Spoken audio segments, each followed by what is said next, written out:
नमस्कार मित्रांनो, ज्या भरतीची तुम्ही वाट पाहत होतात फायनली ती अपडेट आलेला आहे। 44,228 जागांसाठी पोस्ट ऑफिस तर्फे ग्रामीण डाकसेवक या पदासाठी भरती निघालेली आहे। मित्रांनो, अनेक जणांच्या कमेंट्स होत्या की यावर एक व्हिडिओ बनवा, तर फायनली फॉर्म भरणं पण सुरू झालेलं आहे। तुम्ही फक्त 10वी पास आहात तर मित्रांनो तुम्ही इथे अप्लाय करू शकता। आणि खासियत ही जॉबची अशी असते की इथे कुठल्याही प्रकारची एक्झाम होत नाही, कुठल्याही प्रकारचा इंटरव्ह्यू तुम्हाला या ठिकाणी द्यायचा नसतो। मेरिट बेसवर इथे सिलेक्शन होते। मित्रांनो, ऑल ओव्हर इंडिया मध्ये ही वॅकन्सी आहे। महाराष्ट्रामध्ये पण भरपूर साऱ्या पोस्ट आहेत। तर डिटेल्स मध्ये तुम्हाला समजावून सांगतो कशा प्रकारे अप्लाय करायचं, काय इलिजिबिलिटी आहे, क्रायटेरिया काय आहे, किती मार्क्स पाहिजेत, कशा प्रकारे सिलेक्शन होणार आहे, याही पेक्षा महत्त्वाचं म्हणजे एज क्रायटेरिया काय असणार आहे ते पण सांगणार आहे। त्यामुळे हा व्हिडिओ शेवटपर्यंत पूर्ण बघा। मित्रांनो, ही विनंती, काही दिवसापासून तुम्ही YouTube वर व्हिडिओ बघत असालच की 25,000 जागा आहे, 35,000 जागा आहे किंवा 30,000 जागा आहेत, पण मित्रांनो आतापर्यंत अशा प्रकारे कुठलीही अपडेट आलेलं नव्हतं। मित्रांनो, आज 15 जुलैला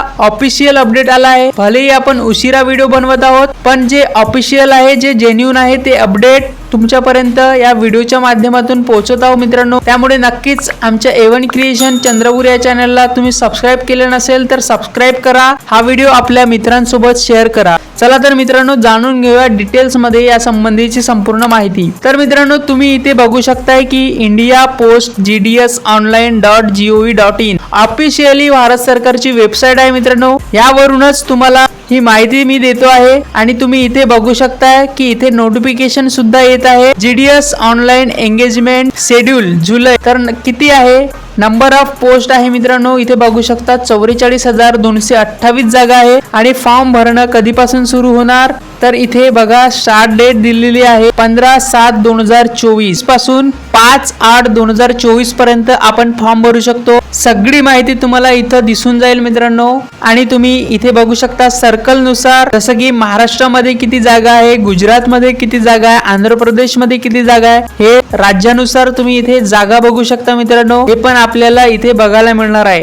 फॉर्म भरणं सुरू झालेलं आहे, जागा पण मी तुम्हाला सांगितलेल्या आहेत। आता इलिजिबिलिटी, क्रायटेरिया आणि बाकी सगळी माहिती मी तुम्हाला सांगतोय। जसं की तुम्ही इथे बघू शकता ग्रामीण डाक सेवक या पदासाठी ही भरती असणार आहे। मित्रांनो, याच्यानंतर ऑनलाईन आपल्याला अप्लाय करायचं आहे। मित्रांनो, ओके, 15 जुलै पासून 5 ऑगस्ट पर्यंत आपल्याला अप्लाय करता येणार आहे। या ठिकाणी 10वी पास वर ही भरती असणार आहे। मित्रांनो, मेरिट बेसवर सिलेक्शन होणार आहे। टोटल 23 सर्कल साठी आहे। मित्रांनो, एज लिमिट किती आहे तर 18 ते 32 एवढं वय जर का तुमचं असेल तर तुम्ही मित्रांनो या ठिकाणी अप्लाय करू शकणार आहात। आता जर आपण सॅलरी बघायला गेलो तर इथं बघा 10,000 रुपयांपासून स्टार्ट होते, जे की 24,470 पर्यंत जाते आणि 29,380 रुपयांपर्यंत जाते। इथे 2 पोस्ट असतात, त्यानुसार ही वॅकन्सी आहे। मित्रांनो, ऑफिशियल वेबसाईट जी तुम्हाला सांगितलेली आहे, अप्लाय पण तिथूनच करायचं आहे। मित्रांनो, सगळ्यात आधी इथून तुम्हाला रजिस्ट्रेशन करायचं आहे, त्याच्यानंतर अप्लाय करायचं आहे। अप्लाय झाल्याच्या नंतर फीज पेमेंट, मित्रांनो इथून फी पेमेंट करायचं आहे। आणि इथे बघा कॅन्डिडेट, तुमची जी काही माहिती आहे किंवा प्रश्न आहे ते तुम्ही इथे तुम्हाला दिसून जातील। ओके, आता सगळ्यात आधी आपण एज्युकेशन क्वालिफिकेशन बघूया। जसं की तुम्हाला सांगितल्याप्रमाणे फक्त आणि फक्त तुम्ही सेकंडरी स्कूल म्हणजे 10वी पास असाल तर मित्रांनो इथे तुम्ही फॉर्म भरू शकणार आहात। 10वी पास असणार तर मित्रांनो तुम्ही इथे फॉर्म भरू शकणार आहात। त्यात तुमचं मॅथ आणि इंग्लिश सब्जेक्ट होते तर मित्रांनो तुम्ही इथं अप्लाय करू शकणार आहात। ओके, त्यानंतर एज लिमिट आहे मित्रांनो 18 ते 40, पण इथे बघू शकताय 5 वर्षाची सूट दिलेली आहे। कोणासाठी तर SC ST मधून असाल तर 5 वर्षाची सूट, OBC मधून असाल तर 3 वर्षाची एज रिलॅक्सेशन दिले आहे। मित्रांनो, EWS मधून असाल तर कुठल्याही प्रकारचं रिलॅक्सेशन दिलेलं नाही। आणि तुम्ही इथे बघू शकता डिझायरेबल इलिजिबिलिटी, म्हणजे तुमच्याकडे कम्प्युटर नॉलेज वगैरे असेल तर बेस्ट आहे मित्रांनो, पण इथे नसलं तरी चालणार आहे। फक्त इथं 10वी पास मागितलेला आहे। तुम्ही अप्लाय करू शकता मित्रांनो। त्यानंतर इथे फीज किती असणार तर ते इथे बघू शकता की UR म्हणजे ओपन मधून अप्लाय करत असाल तर 100 रुपये इथं फी असणार आहे मित्रांनो। आणि SC ST PWD female candidate जर तुम्ही असाल तर तुमच्यासाठी इथं कुठल्याही प्रकारची फी नाही आहे मित्रांनो। ओके, हे चांगली गोष्ट आहे।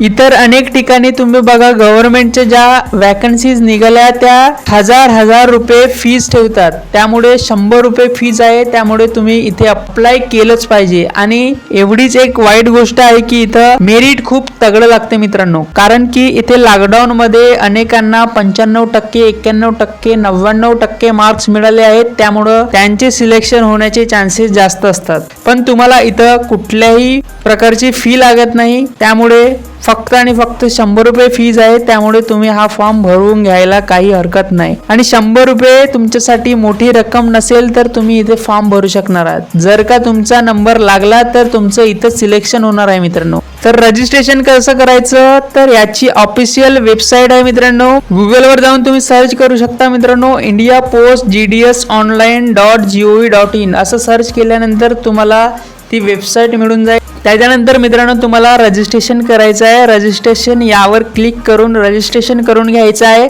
रजिस्ट्रेशन झाल्यावर अप्लाय ऑनलाईनवर आपला फॉर्म भरून घ्यायचा आहे. त्याच्यानंतर मित्रांनो फीज पेमेंट्स करायचं आहे. ओके, त्यानंतर कॅन्डिडेट्सची जी काही माहिती आहे ती आपल्याला भरून घ्यायची आहे. एकदम साध्या सोप्या पद्धतीनं इथं आपल्याला फॉर्म भरता येतो. तुम्हाला जर प्रॉपर व्हिडिओ पाहिजे असेल तर कमेंट करा, त्याबद्दल आपण प्रॉपर व्हिडिओ घेऊन येणार आहे. व्हिडिओ कसा वाटला कमेंट करून सांगा आणि आपल्या मित्रांना मैत्रिणींना हा व्हिडिओ शेअर करा. चला लवकरच भेटूया नवीन व्हिडिओ मध्ये, तोपर्यंत धन्यवाद.